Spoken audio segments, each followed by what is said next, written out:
жрать не сделал. Что, нахуя это будет? Тут 30 штук. А? Тут 30.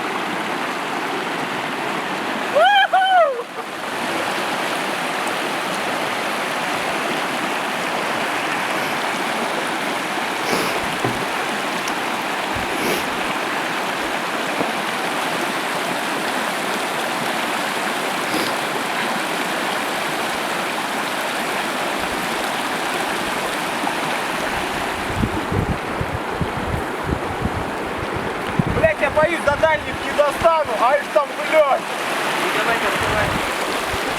У кого рука поменьше? Вы поверьте, что нет? Что, Миша там достает? А? Сука, вот Надо здесь доставать там. уличные, Блядь, там тьма. Я вижу, кидаю рукавы. А?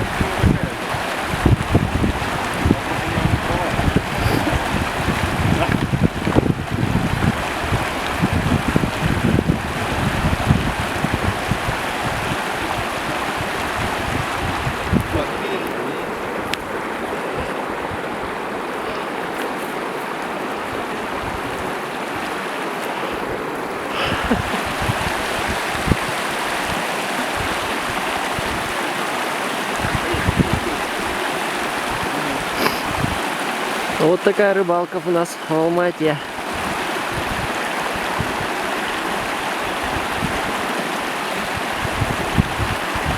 Форель.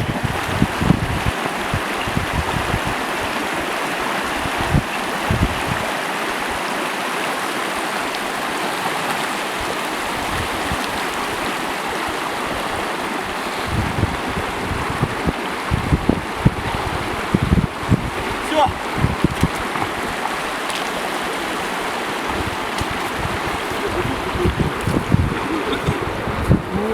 О, сука!